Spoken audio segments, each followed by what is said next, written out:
사랑하는 성도 여러분, 안녕하셨습니까? 비전 말씀 묵상 시간입니다.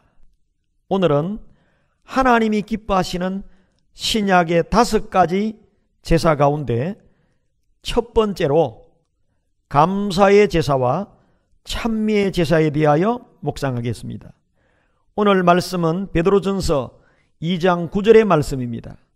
그러나 너희는 택하신 족속이요 왕같은 제사장들이요 거룩한 나라요 그의 소유된 백성이니 이는 너희를 어두운 데서 불러내어 그의 기이한 빛에 들어가게 하신 이의 아름다운 덕을 선전하게 하려 하심이라. 아멘. 하나님의 자녀들은 하나님이 기뻐하시는 삶을 살아야 합니다. 이 시간 우리가 어떻게 함으로 하나님을 기뻐하시게 할 수 있는가를 살펴보고자 합니다. 오늘 말씀 베드로전서 2장 9절은 예수님을 믿어 구원받은 사람들의 고귀한 신분이 열거되어 있습니다. 성도들이 마땅히 이 말씀에 합당하게 살 때 하나님께서 기뻐하시는 삶이 될 수 있는 것입니다. 본문에서 밝힌 성도의 신분은 어떤 위치입니까? 첫째는 택하신 족속입니다. 성도는 만세 전에 하나님께서 택하신 구별된 족속입니다. 둘째는 왕같은 제사장들입니다. 하나님께 제사 드리는 자들입니다.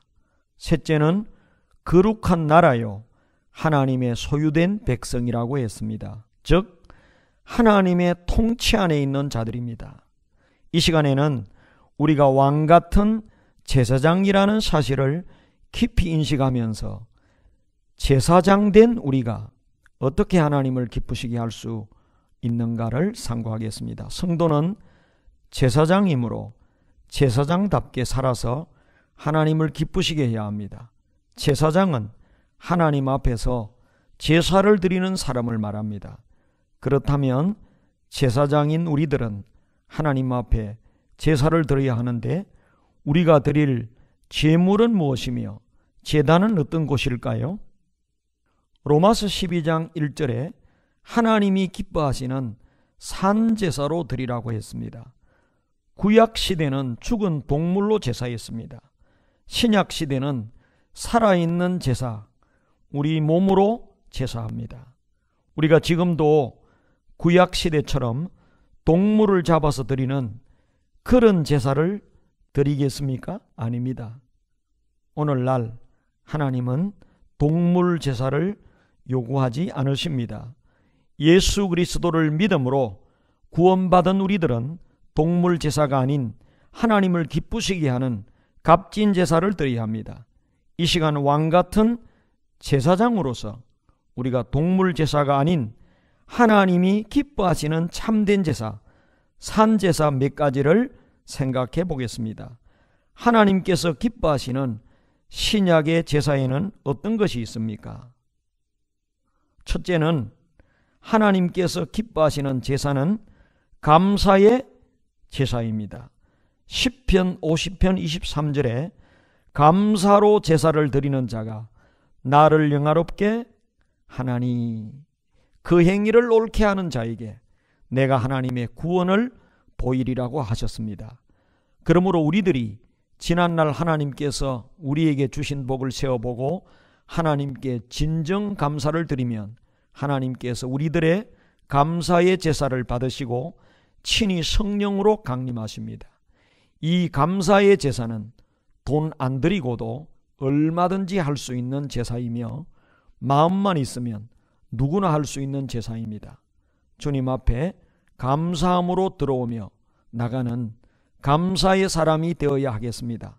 시편 100편 4절에 감사함으로 그의 문에 들어가며 찬송함으로 그 궁정에 들어가 그에게 감사하며 그 이름을 송축하리이다 라고 했습니다. 하루의 아침을 감사로 시작하고 하루의 저녁을 감사로 마감하는 삶이 성도가 하나님께 드릴 수 있는 제사인 것입니다. 남은 삶을 살면서 범사에 감사하여 감사의 제사를 늘 드림으로 하나님을 기쁘시게 하는 여러분들이 되시기를 바랍니다. 둘째는 찬미의 제사입니다. 히브리서 13장 15절에는 이러므로 우리가 예수 그리스도로 말미암아 항상 찬미의 제사를 하나님께 드리자. 이는 그 이름을 증거하는 입술의 열매니라고 하셨습니다. 그러므로 성도는 항상 찬미의 제사를 드리는데 힘써야 합니다. 우리 입술로 할 수 있는 여러 가지 일들이 있습니다. 그 중에 가장 가치 있고 복된 것은 찬미의 제사를 드리는 것입니다.